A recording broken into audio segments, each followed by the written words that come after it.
Hello and welcome back to Attract the One You Want, how to be confident, irresistible, and attract your extraordinary man. Today, I'm super excited about my interview with Zahra Haji, the yoga goddess. Dreamed up and brought to life by yoga teacher and divine feminine wellness coach, Zahra Haji, yoga goddess is committed to teaching women how to embrace the beauty of their bodies, fertile and sensual health. She is the creator of Sensual Magic, a 6-week program to reclaim passion and reclaim intimacy in your relationship, even if you feel like you don't have it anymore. If you've lost the spark of intimacy in your relationship, we're going to help you reclaim it today because you deserve to experience a satisfying and fulfilling lifelong partnership of love, even if he hasn't even shown up yet. Zahra, what a pleasure. Thank you so much for joining us today. Thank you, Bex. I'm really excited to be here. Oh, it's so wonderful. I love it. And I love like yoga goddess, and I love the energy that you're bringing to the interview table today. So I want to get into that. And one of the biggest things that I know that we've talked about in the past is sort of like energetics, right? And can you share with us one of the biggest things that you see women in your community doing to actually push love away rather than attracting it in? So there's so many things, but I feel like our culture really sort of takes women down a path of kind of disconnecting with their feminine really early on in life.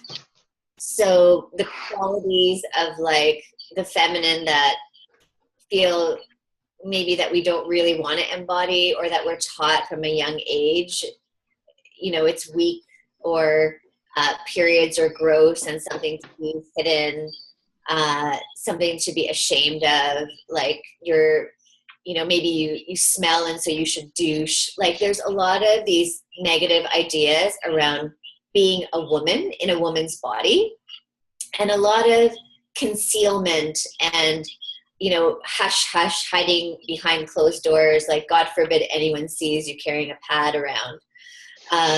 Or a tampon falls out of your purse, oh my God. Or you're walking and you have a stain on your pants. So from a really young age, we're taught to kind of like be careful, and that makes it really hard to feel like really excited to be in a woman's body or celebrate menstruation. And then what happens instead is we want to step more into the masculine, like what makes you successful in the world, working hard, doing more, ticking off stuff on your to-do list. And that, when you as a woman are operating in the masculine, it's not setting up an invitation to the man. It's actually, you're showing up almost like, I don't want to use the word equal, but the energy is not one of attraction and like receiving and the other person giving. It's kind of two people showing up, and it's like magnets need the pull from each side to feel that connection. But if you're like positive and positive, do you know what I mean? Like it doesn't attract. So what we want to do is embrace what it is that makes us attractive. And that, in my opinion, has much more to do with the state of ease and allowing and relaxing and receiving and being. And when you're in that sort of like, not in this kind of energy, but you're more in this kind of energy, it comes to you. And that's being in the flow, and that's being open, and that's being receptive. So it's all the doing and trying and forcing that, to me, is it sort of pushes love away and pushes the masculine away. Yeah, beautifully said. I love that. And I really resonate with what you're talking about just a moment ago about how we've developed this sort of like hush hush, this kind of protective denial of our femininity. And one of the things that came to mind is, for me personally, I know that like when I am 1 or 2 days, before getting my period, like I'll be emotional, I'll be sensitive, and and I'll really be like, why is this happening? Like, what's wrong with me? And then I'll get my period and I'm like, oh, everything in the world makes sense now, And so even that is an example of how we deny our femininity by like not allowing that emotional state to be right, to be correct, to be natural. So I love how you set that up. That was really like, I know everybody in our audience can really resonate with that. Now coming back around to this idea of being in flow and, the feminine receiving, how do we balance that with our need for control or our fears of, if I don't do it, then how is it going to get done? Where's the compromise there? That's a really important question. And so many women struggle with controlling and dominating and project managing and planning everything. And when you take over that way, it doesn't leave space for the other person to do anything. Because now you've taken up all the space, you've taken up all the control, and there's no place for the other to meet you. And a lot of it comes from fear, because if I don't do it, then who's going to do it? If I don't take initiative, then he's never going to. And that's the setup that, in my opinion, is really setting you up for lots of conflict and lots of push-pull in your relationship. So the first step is to just become aware, right? There's something in you that gets freaked out if you don't take the reins. And so what is that about? Clearly there's a piece of vulnerability there that's you're struggling with. And the vulnerability is often my needs won't be met. If I'm not rallying for me, my needs won't be met. So you have to start by starting to meet your own needs. Give yourself your own, like the nourishment that you need, the care that you need. In the free gift that I'm sharing with your community, I talk about an example in the video that I'll be sharing with you. And it's, a typical scenario where the woman is waiting at home. She's made a dinner for her husband or partner, and there's no sign of him or her yet. And she starts to get angry and frustrated and irritated, and all these thoughts start bubbling and fuming. And by the time he gets home, she just wants to kill him.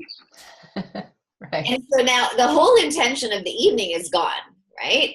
Whereas if you kind of realize, or you kind of just say to yourself, okay, I made this nice dinner. Now what do I need?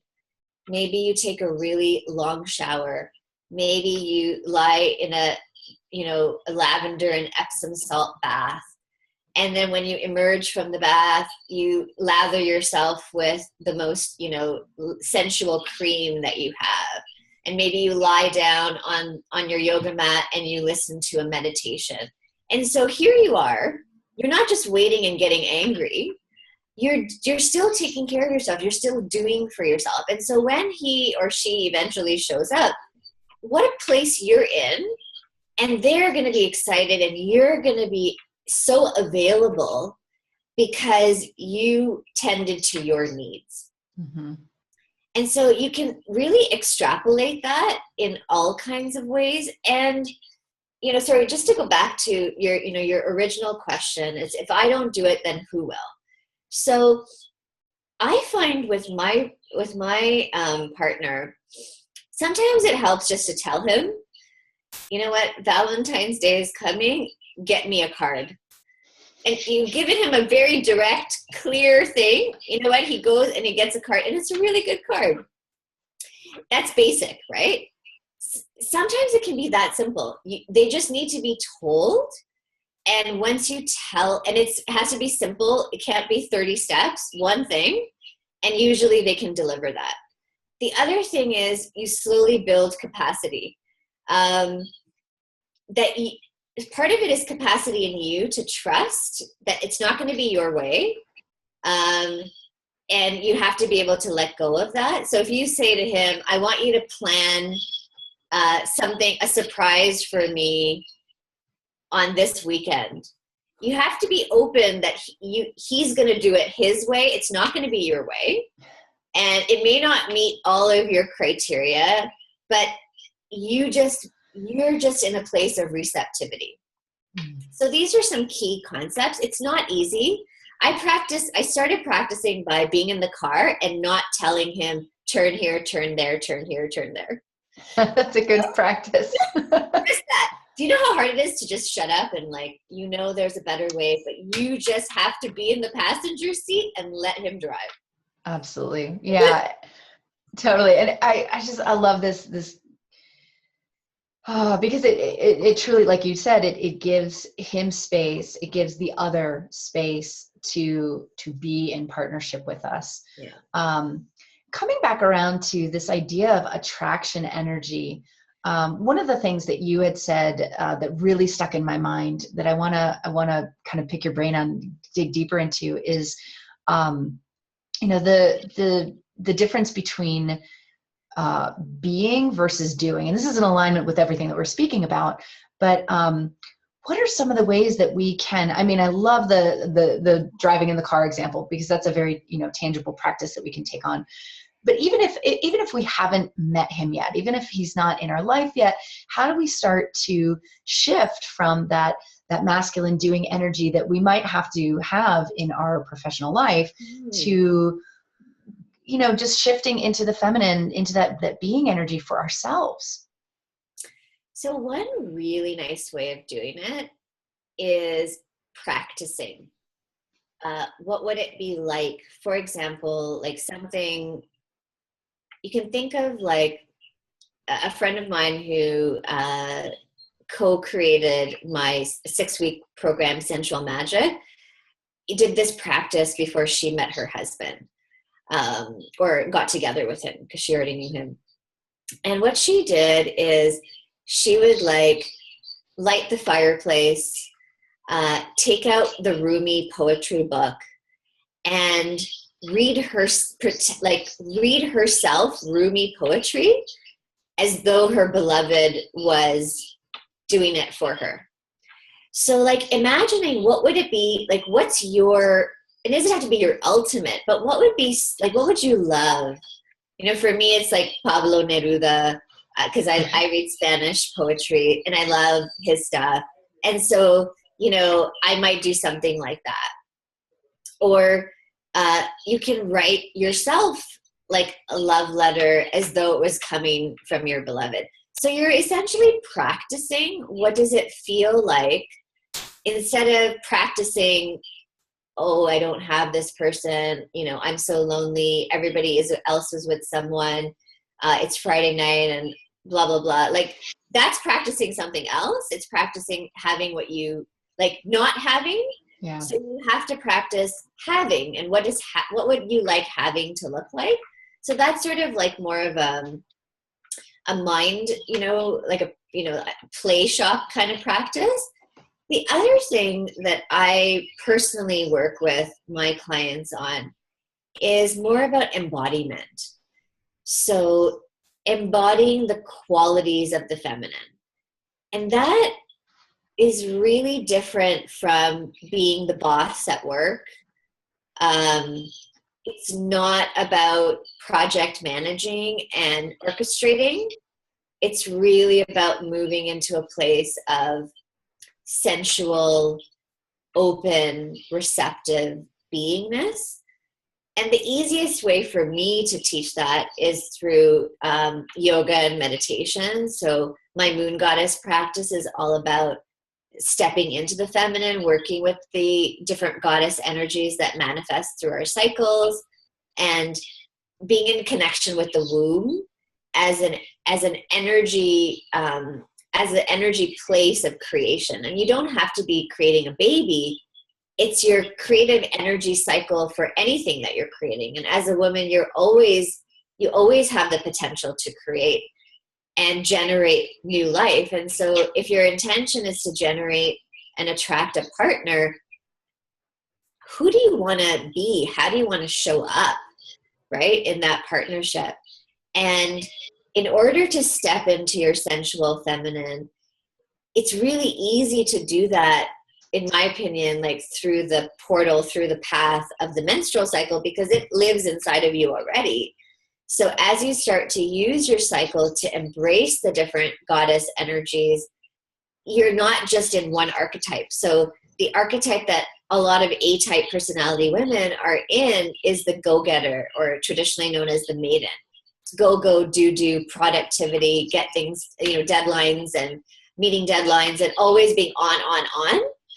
But there's three others. And do you know about them? Like the nurturer, the mothering energy doesn't mean that you have to have children, but it's how do you nurture? How do you love? How do you bond? How do you connect? How do you like to touch and be touched? All of that, you can explore. And the enchantress is like my favorite. The premenstrual energy gives us access to this magic. The sorceress, the woman that knew how to use her feminine wiles, like we've really lost touch with that. The wild woman. And that is the energy that's available during premenstruation. If we know how to work with it, we can bring it into, like, I think of Penelope Cruz as like my, the ultimate for me of the expression of the sensual feminine, and like oozing sexuality and sensuality. And so you might decide, like, who's your archetypal enchantress? And can you play with that? Like, wake up one morning and decide that you're going to wear, Penelope Cruz's energy, or whoever, maybe for you, it's, I don't know. Who comes to mind for you, Bex? Oh gosh, for me, I was thinking about that, and like, I really, kind of coming up short. Penelope Cruz is definitely oozes sensuality and sexuality. Yeah, I have to like marinate on that one for me and like my personal, because I think that enchantress is not one of the archetypes that I am most aligned with. So I'm getting so much out of this this conversation. Good. For sure. Yeah. Who's Angelina Jolie is another one that I think about often. Sure. Yeah. Yeah, or, definitely. Or that Colombian actress, the one that is in the Modern Family. I always forget her name. I don't know that. Yeah. Pink is coming to mind for me, like, cause she's just like kind of raw and sensual and powerful, but very sexy and soft and feminine at the same time. Yeah. So I think Sofia Vergara, or I forgot. Know Anyways, yeah, I do now. Yeah. So I find, in the Latin culture, it's much more prevalent. And there's a power in it that they really embrace, that I find that in North America, there's some fear around it. Yeah. To really to step into that powerful, sexy feminine. And that comes from a lot of like baggage around the persecution of women who are thought to be witches. And, there's a whole history that comes with the fear around embodying that magical feminine. And then you have your wise woman energy, the crone. Right. And again, lots of negative connotations around aging and the wisdom of the feminine doesn't have to be something we're afraid of. And in fact, like, if you tune into your menstrual cycle, that's when your mental energy goes way down, and you have much more access to spirit and your soul. And that's when your intuition speaks to you. And that's when you can actually, if you think about it, in those traditional cultures where women were sent to like a red tent, And, you know, like those tribal cultures, the men would go out to fight wars, but they would ask the women for their visions, which would be what informed their battle plan. So because the women would receive this wisdom, and it was thought that at the time of menstruation, this is when she gets visions and she gets information that's beyond our, you know, the normal realms. Yeah. So, you know, here we have the potential of you don't need to go to a psychic. You just need to, you know, tune in. Tune in, right. I love that. And I think that, you know, one of the things that I work with my clients is really developing that intuition. And so I'm really loving the connection that you bring to the table of, you know, connecting that access with our cycle.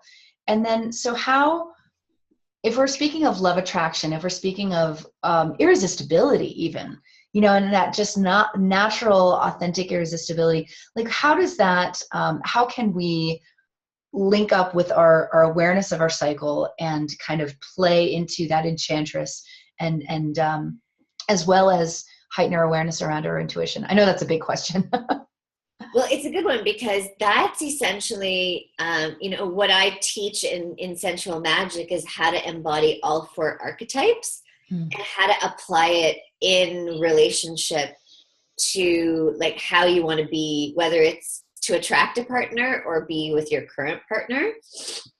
Because like the go-getter or the maiden energy, it's that virginal energy. It's the energy of adolescence. It's quickies and, you know, like there's not a lot of emotions, and that's one expression of the feminine. And then, you know, the nurturer or the lover energy is how I talk about it in sensual magic, is really about deep connection, your heart and love, and really being in touch with the feelings that you have and bringing that all into the intimate connection. And the enchantress can be wild and sexy, but she can also be really vulnerable, because as you said, you know, 2 days before your period, you might be having like emotional meltdowns or just like so sensitive. And so how do you be with that vulnerability and still be open to your partner and get and like receive from them what they can give you at that time? Or, you know, if you're single and you're looking for partnership, this is like really the time to, it's not so much, you don't go out and pursue. That's not the enchantress. The idea is when you feel like beautiful and luscious and desirable, and you walk around, even if you just go to Starbucks and stand in line and order your latte and feel, I actually did that once, pretend I'm Penelope Cruz, and you are shocked at how many people are looking at you and how much attention you're receiving, like you're drawing it in because you're embodying something that is attractive, and even in your mind, right? Mm-hmm. It's an idea in your mind, and that's all. It's playing with these archetypes. So the wise woman, it's more about, you know, in sensual magic, I call her the dreamer. And it is a dreamy energy. Like if you think about menstruation, sometimes you feel like you're floating, you feel like 3 sizes larger, you're banging into things. There's a dreamy quality around you. And how you tune into these different archetypes and work with them can really change your relationship to men, and how you let them fulfill you and meet your needs. Wow. I love this idea of like floating in between these different archetypes and trying them on and like embodying them. And then just quickly before we go, one of the things that I know you incorporate Kundalini yoga in everything, in all of your teachings and coaching, and you know, we've talked about the shifting. Would you share with us the process that you use to help us shift not only from doing into being, but maybe even in between these archetypes, like using the breath? So something really simple that the way I like to explain it is, I mean, the breath can be used as a metaphor for so many things. And I sometimes like to use imagery around the breath. So if we just think about when you inhale that you're receiving, and when you exhale that you're just letting go. And even if you just use that practice of, you know, allowing yourself to not take, so that's the difference. We're not taking, we're not striving, we're not grasping or grabbing for, just, it's like there's no effort. You just let it in. And then you let it go. And even if you just do that for a few breaths, so let's try that together.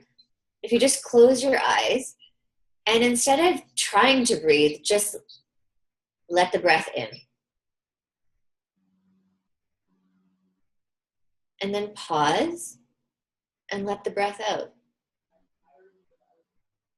And before you inhale, just wait and let it happen. And then pause and then let it out. And wait until your body inhales on its own.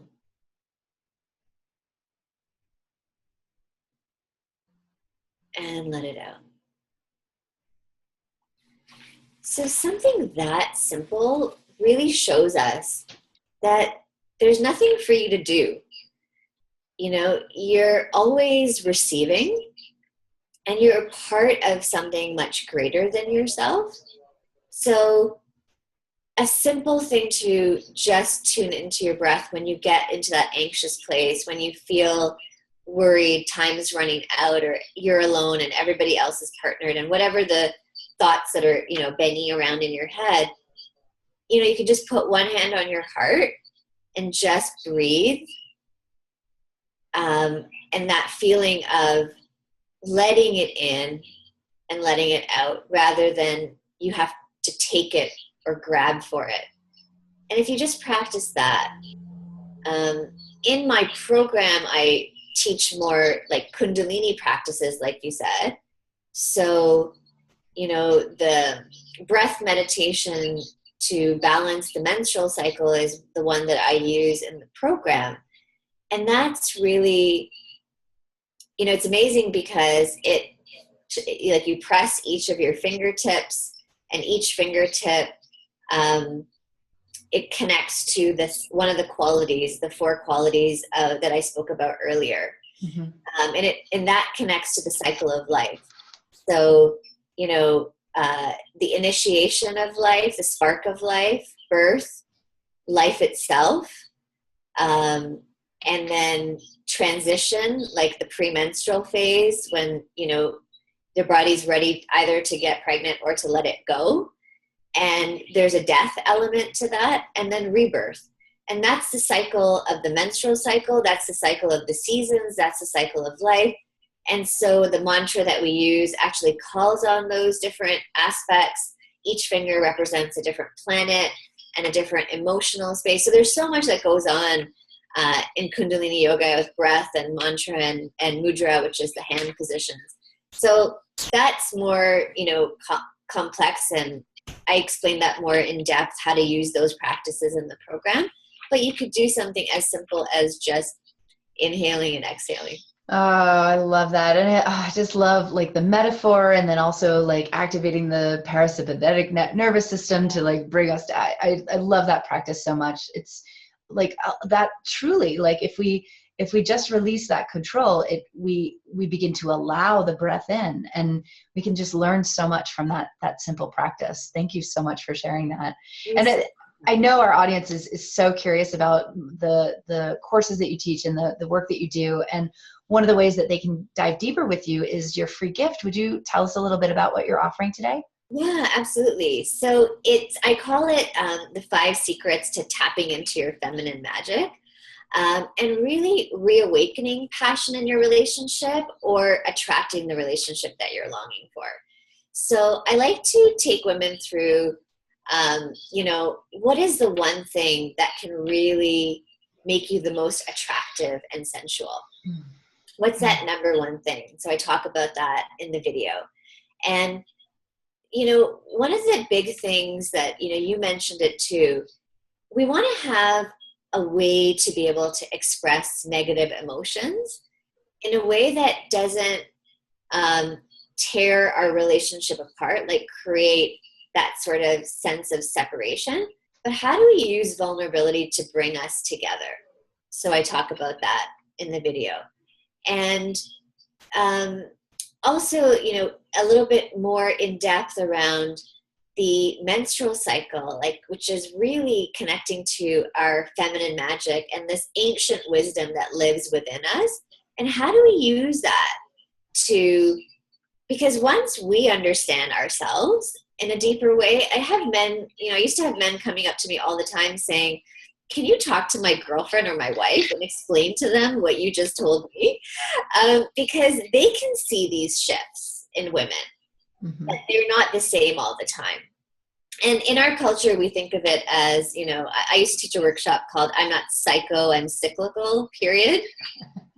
Just to encapsulate That's great. the idea, right? That we're not crazy psychos.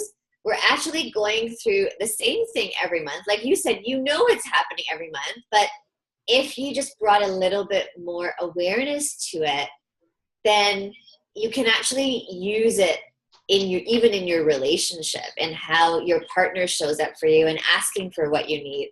So that's how I like to use the menstrual wisdom in our relationships, because there's so much for you to learn and then share with your partner so that they can fulfill, meet you and give you what you need, meet your needs essentially.